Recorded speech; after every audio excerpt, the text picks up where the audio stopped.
বাংলাদেশ সরকার হঠাৎ সিদ্ধান্ত নিয়েছে প্রাথমিক বিদ্যালয়গুলোতে গানের শিক্ষক নিয়োগ দিবেন। পত্রিকার সংবাদ মাধ্যমে জানতে পেরেছি আমাদের যিনি শিক্ষা প্রতিমন্ত্রী রয়েছেন ববি হাজ্জাজ, তিনি বলেছেন যে গানের শিক্ষক প্রাথমিক বিদ্যালয়গুলোতে নিয়োগ দেওয়া হবে, সেজন্য 60,000 শিক্ষক তারা নিয়োগ দিবেন। আমরা অত্যন্ত দুঃখ ভারাক্রান্ত হৃদয়ে আজকে এই জঘন্যতম সিদ্ধান্তের প্রতিবাদ জানাচ্ছি। তার কারণ হচ্ছে, যে দেশের 92% মানুষ মুসলমান, যারা ইসলামকে অন্তরে লালন করেন, কোরআন সুন্নাহকে বিশ্বাস করেন, সে দেশের মানুষের দীর্ঘদিনের একটা দাবি ছিল প্রাথমিক বিদ্যালয়ে ধর্মীয় শিক্ষক নিয়োগ দেওয়ার, যার দরুন ইতোমধ্যে বাংলাদেশের বিভিন্ন অঙ্গন থেকে প্রতিবাদও হয়েছে। আপনারা দেখেছেন এই ধর্মীয় শিক্ষক নিয়োগের ব্যাপারে বছরের পর বছর ধরে আলেমরা সরকারের কাছে আবেদন জানিয়ে এসেছেন। এমনকি ইন্টারিম গভর্নমেন্টের সময়ে এই গানের শিক্ষক নিয়োগ দেওয়ার ব্যাপারে একটা সিদ্ধান্ত তারা গ্রহণ করেছিলেন। পরবর্তীতে আলেম সমাজের প্রতিবাদের মুখে তৎকালীন সময়ে সরকার এই সিদ্ধান্ত থেকে তারা পিছপা হয়ে আসেন। আমার বর্তমান সরকারের কাছে জানতে ইচ্ছে করে, ইন্টারিম গভর্নমেন্ট তো মদিনার সনদে বিশ্বাসী নয়, তারা মদিনার ইসলাম কায়েম করবেন বলে জাতির সামনে তারা এই ধরনের কোনো প্রতিশ্রুতিও ব্যক্ত করেননি। এরপরেও যখন আলেম সমাজ প্রতিবাদ জানিয়েছেন, তারা আলেমদের প্রতিবাদকে আমলে নিয়ে গানের শিক্ষক নিয়োগ দেওয়ার সিদ্ধান্ত তারা প্রত্যাহার করেছিলেন। আপনারা বর্তমান যারা ক্ষমতায় রয়েছেন, তারা নির্বাচনের আগে আপনারা বলেছিলেন যে আপনারা রাষ্ট্র ক্ষমতায় আসার পরে মদিনার ইসলাম রাষ্ট্রে কায়েম করবেন। মদিনার ইসলামের মধ্যে কি বাচ্চাদেরকে নাচ গান শেখানো রয়েছে? যদি না থাকে, তাহলে ইসলাম যেটাকে সমর্থন করে না সেই কাজগুলো আপনারা করছেন। আপনারা কি আপনাদের নির্বাচনী প্রতিশ্রুতি ভঙ্গ করছেন না? মানুষের সাথে যে আপনারা ওয়াদা করেছিলেন, সেই ওয়াদা কি আপনারা লঙ্ঘন করছেন না? আমি প্রিয় দেশবাসীর কাছে আহ্বান জানাতে চাই যে আপনারা প্রত্যেকে আপন আপন জায়গা থেকে আওয়াজ তুলুন। আজকে গোটা বাংলাদেশ করাপ্টেড, প্রত্যেকটা সেক্টর করাপ্টেড, এত বেশি দুর্নীতিগ্রস্ত যে দুর্নীতির কারণে দেশটা কোনোভাবে এগোতেই পারছে না। আমাদের সাথে সাথে কিংবা 2-4-5 বছরের ব্যবধানে যারা স্বাধীন হয়েছে, সেই সমস্ত রাষ্ট্রগুলো আমাদের থেকে কমপক্ষে 50 বছর এগিয়ে গেছে। আমরা পিছিয়ে রয়েছি 50 বছর, কোনো রাষ্ট্রের তুলনায় আমরা 100 বছর পিছিয়ে আছি। এর বড় কারণ হচ্ছে লক্ষ লক্ষ কোটি টাকা দুর্নীতি হয়ে দেশ থেকে বিদেশ পাচার হয়ে যাচ্ছে। আমাদের অত্যন্ত লজ্জা হয়, আমাদের দেশের আইন শৃঙ্খলার অবনতি এতটাই ঘটেছে যে 3 বছরের শিশুকন্যা ধর্ষিতা হয়, 7 বছরের মেয়ে ধর্ষিতা হয়, এমনকি 70-80 বছরের বৃদ্ধা পর্যন্ত ধর্ষিতা হয়। এমনকি পাগল পর্যন্ত মা হয়ে যায়, তার বাবা খুঁজে পাওয়া যায় না। এমন একটা দেশে আমরা বসবাস করছি, যে দেশে পরকীয়ার হার বেড়েছে, যে দেশে মাদকের ছড়াছড়ি হয়েছে। সুতরাং উচিত ছিল এমন একটা রাষ্ট্রীয় কারিকুলাম তৈরি করা, শিক্ষাঙ্গন থেকে বাচ্চাদেরকে এমনভাবে গড়ে তোলা যাতে করে তারা দুর্নীতিমুক্ত জীবন করতে পারেন, যাতে করে তারা সন্ত্রাস চাঁদাবাজ মুক্ত একটি সমাজ করতে পারেন, যাতে করে খুন ধর্ষণের বিরুদ্ধে তারা নিজেরাই অবস্থান গ্রহণ করতে পারেন। আর সেজন্য উচিত ছিল প্রত্যেকটা প্রাথমিক বিদ্যালয়ে একজন ইমানদার, তাকওয়াবান, ধার্মিক, ধর্মীয় শিক্ষক নিয়োগ দেওয়া, যাতে করে শিশুকাল থেকেই এই বাচ্চাদের অন্তরে আল্লাহর ভয়, পরকাল, আল্লাহর কাছে জবাবদিহিতা যদি শেখানো হতো বাচ্চাদেরকে। এরাই তো আগামীর দিনে এসপি হবে, ওসি হবে, ডিসি হবে, প্রাইম মিনিস্টার হবে। এরাই তো বাংলাদেশের ঠিকাদার হবে, উকিল, ব্যারিস্টার, লয়ার, প্রফেসর হবে। এরাই তো ব্যাংকের বড় বড় কর্ণধার হবে, গভর্নর হবে।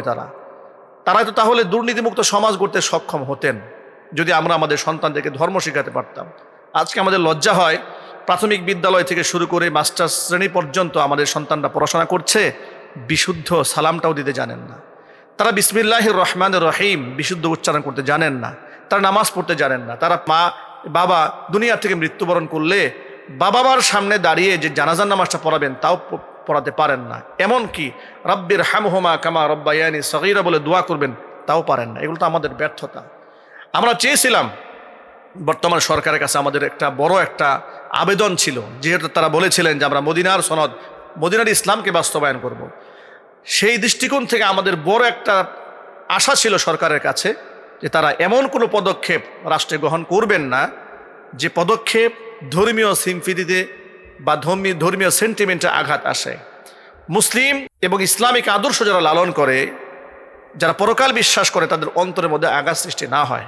কিন্তু আমরা পরক্ষণে দেখতে পেলাম বর্তমান সরকার গানের শিক্ষক নিয়োগ দেওয়ার ক্ষেত্রে তারা উদ্যোগী হয়েছেন। 60,000 শিক্ষক তারা নিয়োগ দেবে। অথচ আমি আপনাদেরকে একটা পরিসংখ্যান শোনাতে চাই।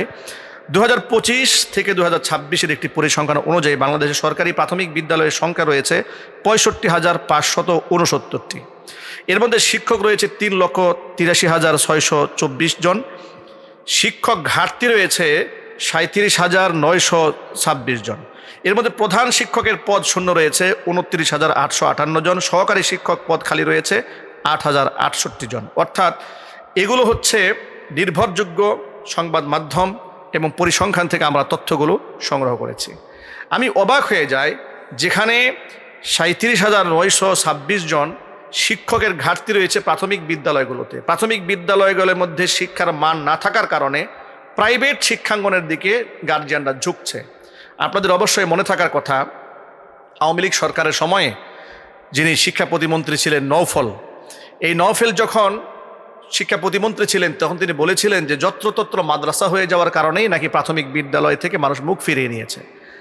আমি তখন প্রতিবাদ করে বলেছিলাম যে যত্রতত্র মাদ্রাসা হওয়ার কারণে লোকেরা প্রাথমিক বিদ্যালয় থেকে মুখ ফিরিয়ে নেয়নি, বরং প্রাথমিক বিদ্যালয় থেকে লোকেরা মুখ ফিরিয়ে নিয়েছে যখন দেখেছে কাঙ্ক্ষিত মানের শিক্ষা তারা সন্তানদেরকে দিতে পারছেন না বলেই সেখান থেকে ছাত্র তারা ছড়িয়ে নিয়েছে, মাদ্রাসাগুলোর মধ্যে দিয়েছে। আমি বর্তমান সরকারের কাছে আহ্বান জানাতে চাই, আপনি যদি সুশিক্ষিত জাতি তৈরি করতে চান এবং আপনি যদি চান এদেশের শিক্ষাঙ্গনের প্রতি, শিক্ষার প্রতি এদেশের মানুষের আস্থা এবং শ্রদ্ধা বেড়ে যাক, তাহলে আপনি আত্মঘাতী সিদ্ধান্ত পরিহার করুন।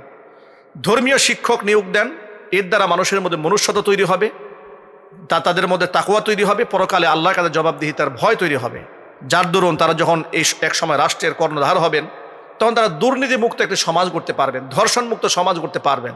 আর যদি সেটা না করে আপনি গানের শিক্ষক নিয়োগ দেওয়ার মতো আত্মঘাতী সিদ্ধান্ত গ্রহণ করেন, তাহলে শুধু অর্থের অপচয় হবে না, নীতি এবং নৈতিকতার অবক্ষয় ঘটবে। মানুষ ব্যভিচারের দিকে ধাবিত হবে, খুন খারাপের দিকে ধাবিত হবে, গুনাহ এবং অশ্লীলতার দিকে লোকেরা ধাবিত হবে। আমরা সরকারের কাছে অনুরোধ জানাচ্ছি যে আপনারা এই আত্মঘাতী সিদ্ধান্ত থেকে নিজেদেরকে প্রত্যাহার করুন এবং এই ধরনের সিদ্ধান্ত গ্রহণ করার আগে এদেশের অধিকাংশ মানুষ যাদের ভোটে আপনারা নির্বাচিত হয়েছেন, আপনারা যাদের প্রতিনিধিত্বের দাবিদার, সুতরাং প্রতিনিধিত্বমূলক রাজনীতি যদি আপনারা করতে চান তাহলে মানুষের মাইন্ডেডকে বোঝার চেষ্টা করুন, তাদের চিন্তা এবং চেতনা, তাদের আকীদা বিশ্বাসকে আপনারা শ্রদ্ধা করতে শিখুন। আপনাদের কাছে গানের শিক্ষকের জন্য কেউ আবেদন করেনি, গানের শিক্ষকের জন্য বাংলাদেশে কোনো মানববন্ধন হয়নি, গানের শিক্ষকের জন্য রাস্তাঘাটে মিছিল হয়নি, বড় কোনো সমাবেশ হয়নি, এমনকি গানের শিক্ষক চায় না এদেশের 99% মানুষ। তাহলে ধর্মীয় শিক্ষক যেখানে চাচ্ছে 99% মানুষ, গানের শিক্ষক চাচ্ছে না, আপনার তাদের ধর্মীয় সেন্টিমেন্টকে আঘাত করে ধর্মীয় শিক্ষক নিয়োগ না দিয়ে আপনারা গানের শিক্ষক নিয়োগ দেওয়ার সিদ্ধান্ত গ্রহণ করেছেন। আমরা আপনাদের এই সিদ্ধান্তকে অত্যন্ত উদ্বেগজনক মনে করছি, রাষ্ট্রীয় একটি সংকট বলে মনে করছি এবং এটা খোদাদ্রোহিতা এবং ইসলামের সাথে, ইসলামী আইন এবং অনুশাসনের সাথে সম্পূর্ণ সাংঘর্ষিক বলে আমরা মনে করছি। সুতরাং আহ্বান করছি আপনারা আপনাদের সিদ্ধান্ত প্রত্যাহার করুন। এমনকি মানবিক রাষ্ট্র গ্রহণ করার জন্য বাংলাদেশে একটি স্বাধীন সার্বভৌম রাষ্ট্র যদি আপনারা নিশ্চিত করতে চান তাহলে ধর্মীয় শিক্ষক নিয়োগ দান করুন। তাহলে মানুষের মধ্যে দেশপ্রেম ঢুকবে, মানুষের মধ্যে তাকওয়া আসবে, তারা একটি খুন, সন্ত্রাস, দুর্নীতিমুক্ত সমাজ গড়তে সক্ষম হবে। মহান আল্লাহ রব্বুল আলামিন সরকারকে সঠিক সিদ্ধান্ত গ্রহণ করার তৌফিক দান করুন এবং এই অন্যায় সিদ্ধান্ত থেকে পিছু হটার তৌফিক দান করুন, এমন অন্যায় সিদ্ধান্ত প্রত্যাহার করার তৌফিক দান করুন। আমিন।